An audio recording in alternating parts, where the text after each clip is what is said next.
is structured similar to how Uniswap v3 is structured. So this is an infinity pool factory that deploys multiple infinity pools. Uh, so given token 0, token A, and split unique infinity pools is created using the infinity pools factory. All of the infinity pools are upgradable, and that is achieved through by making this infinity pools factory upgradable beacon. So whenever an infinity pool gets created, a beacon proxy gets deployed, and all of the beacon proxies that get deployed via this infinity pools factory, uh, they they all ask this infinity pools factory for what the current infinity pools implementation is. So whenever we want to we need to upgrade the infinity pools contract, we change the infinity pools implementation in this upgradable beacon. Owner can change it, and now uh, all of the beacon proxy will right. So also one other thing, yeah. Right now we don't have permissionless creation. So by default, it's permissionless creation is false, and that's the assumption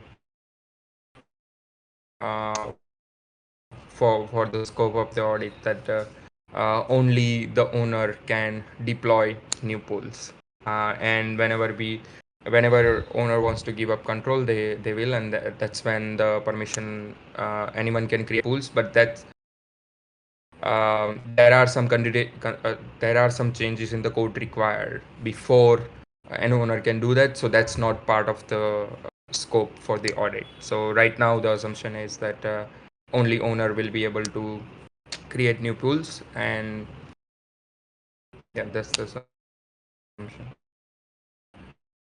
So this is the infinity pools factory. I guess it's fairly simple. It just has rules, and one is to give up control uh, whenever um, owner feels that the contracts are ready to just. Yeah, so all of the beacon proxies that get deployed for now use this infinity pool implementation. So let's go through that. Um, so this infinity pool is the actual infinity pool contract that gets deployed for given token pair, and the external functions that we care about, external actions that we care about are this 8 actions, uh, 9 actions. So let's go through them one by one. Let's go through. Yeah, so we heavily use libraries to uh, get around the contract size limit that we have in the EVM. Let's take the swap, which is the spot swap. So given some amount of token A, you will get some amount of token B back based on the current liquidity. So as you can see, function gets executed, and that is to uh, uh, advanced function is to um, make the state up to date based on how much time has passed. Uh, uh, yeah, because a lot of the um, more all of the logic is not continuous. So um, before all of the functions and advance gets called, and then the actual swap function gets called, which is in the spot library. uh, and this is the logic for user pay, how much users should pay or how much user should pay in the pool. um, and then user pay library, there is a make user pay function, um, and that's where user is expected to uh, pay or user gets paid. Basically, yeah, it's supposed to have sent the funds that that is required for them to send. Um, yeah, and that's how all of the functions are structured. First, as advance gets called, and then actual function logic, and then the user pay function. Alright, so these are all of the actions that a user. Uh, yeah, let's just go through them one by one. New loan is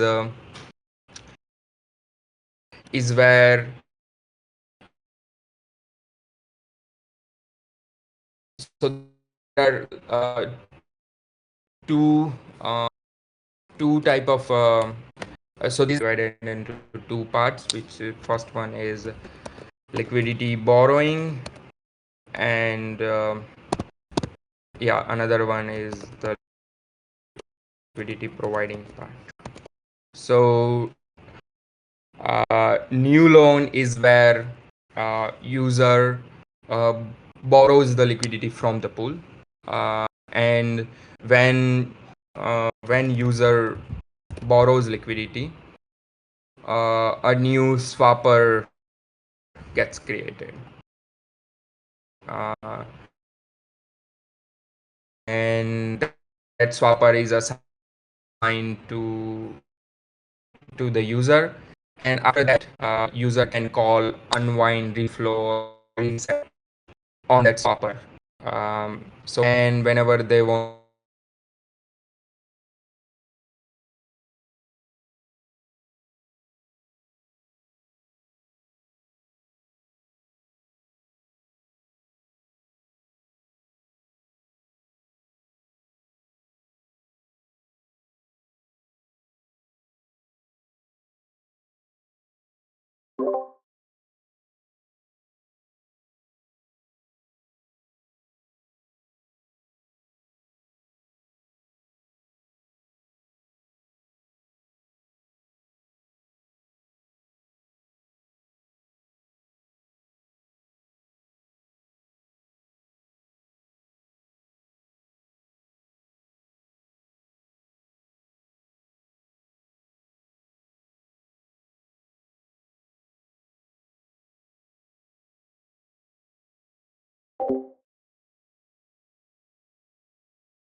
that action, uh, and so the user can do multiple actions in one transaction in a pool.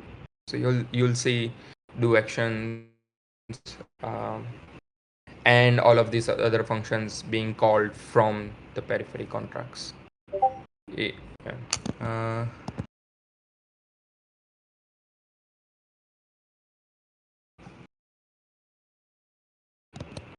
this is all I wanted to say about the infinity pool itself. So these are uh, these are the libraries that these are the library types of libraries that we use. External, all of these libraries are used by these actions, and these internal libraries are in turn used by this external libraries. And so to combat the ideally all of these internal libraries would, wouldn't be deployed separately, but for now some of these internal libraries are still being deployed externally and linked.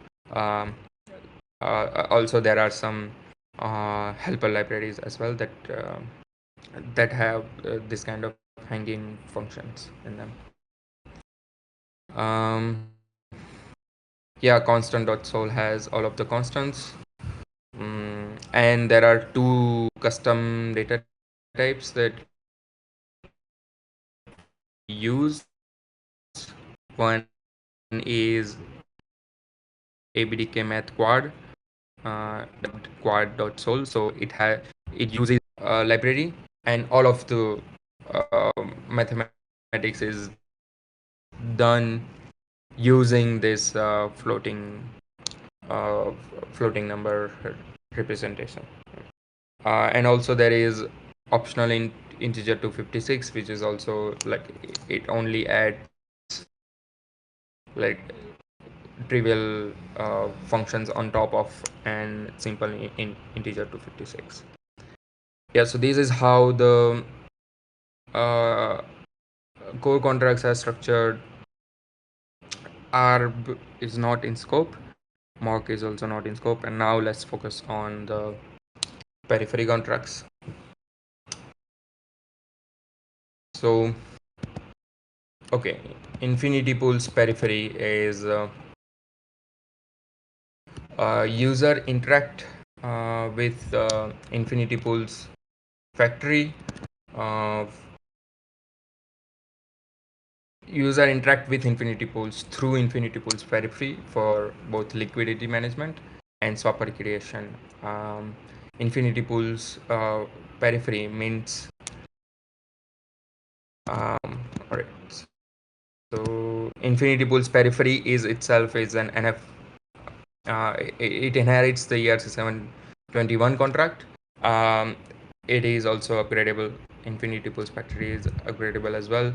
InfinityPools factory is an ERC721 contract. So whenever user creates a liquidity position through InfinityPools periphery or creates a swapper through InfinityPools periphery, they get minted an NFT.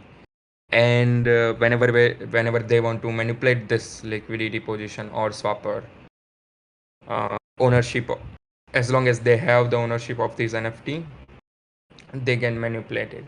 So user, because the call to the infinity pool goes through the infinity pools periphery for the core contracts, owner of an LP position or swapper created through infinity pools periphery would be the InfinityPools periphery contract itself. But InfinityPools periphery will mint that user an NFT, and through that NFT, that user can manipulate that NFT whenever they want. So that's how the ownership is being kept track of. Um, let's take a simple example. Let's say adding liquidity. So adding liquidity is user would just provide the required all of the required parameters, uh, add liquidity params, and this periphery contract will now call the infinity pool itself based on the token 0, token 1, and splits provided. So the infinity pool's periphery asks the factory contract what the pool infinity pool would be given token 0, token 1, and splits, and then it periphery calls the respective function, in this case for on the infinity pool contract with the given parameters. Right, and so this callback data is the, then in turn handled in this infinity pools payment callback that user pay makes on whoever called this contract. So in this case, infinity pools periphery called the function, so this callback will be executed. And in case of adding liquidity part, it's simple. User will the funds will be pulled from the user to the infinity pools contract. And in case of new loan and um, other actions, there is some complex logic that I'll explain later. Okay, so when a user adds liquidity, they get minted an NFT, and then they can uh, mention that NFT, and as long as they own this NFT, they can call drain or collect on it. And as I said, tap is public, for anyone can call tap on any liquidity position, so they can drain and collect from that LP position. Similarly, new loan creates a new swapper, and user gets minted an NFT representing that swapper, and after that user can call unwind, reset, or reflow, and as long as they own that NFT, they can call it. And so let's go through new loan. All right, so in the infinity pool callback, there is this whenever payment type is collateral swap, which is whenever user wants to swap the collateral uh,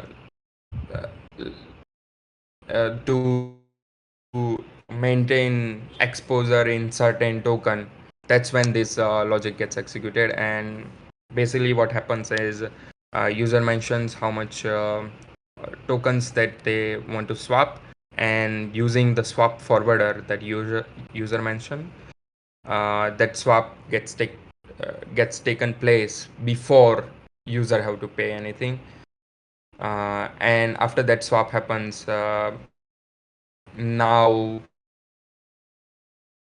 um, the pool can be paid using this swap. So this way user doesn't have to do multiple transactions to maintain exposure in certain tokens. Alright, so this spot swap that happens before the pool gets paid, right now we support the spot swap for Uniswap v2 through Uniswap v2 or any other general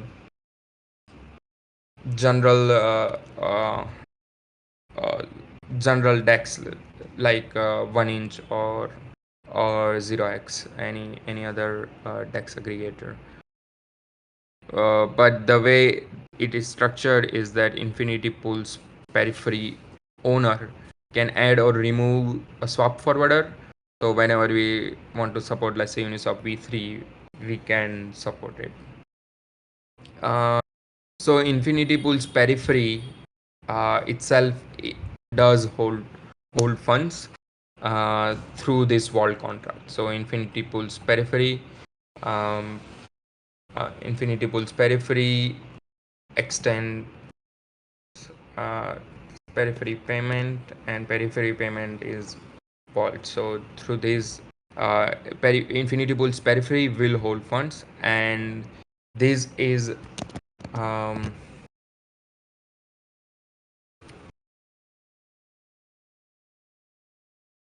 um, this allows user to deposit and withdraw ERC20 tokens that can later be used as collateral in the in maintaining a certain any of the swapper positions.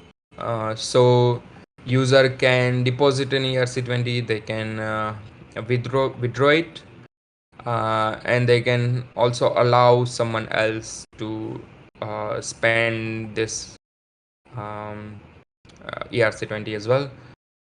Also, user can also add their deposited tokens as collateral.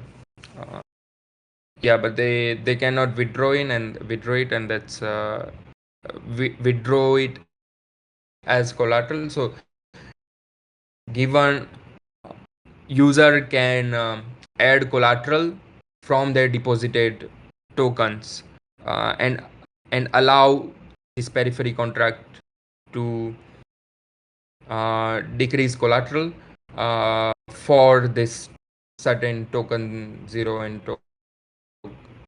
certain token pair basically.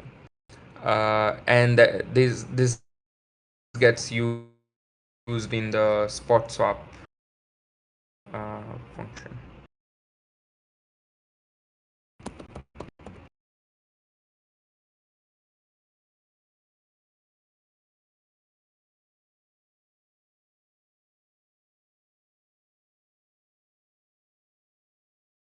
Yeah, this is where the collateral is used. So the adding collateral part, the way it is different is that only for this token pair, that much collateral will be used. So whenever if that collateral for a certain token pair, if uh, uh, collateral is decreased, that means that swapper position won't be maintained anymore.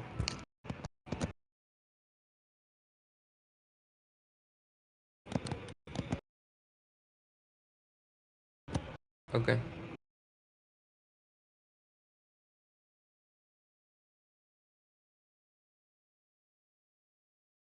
All right. So there is also the I misspoke. There is also like you can also withdraw your collateral as well. Right. That's it. That's it. That's all I wanted to say about the InfinityPools code. If you have any questions, you can ping us on the Cantina repo. And yeah, we are active, very active on there. So if you ping us, you can expect, and like we will answer it if you have any questions. That's it. Awesome. Thank you so much. I'll upload this to YouTube shortly and share it in the chat as well. But if, as Yash said, if anyone has any questions, feel free to reach out to the InfinityPools team via Cantina. Thank you all so much and have a good rest of your day.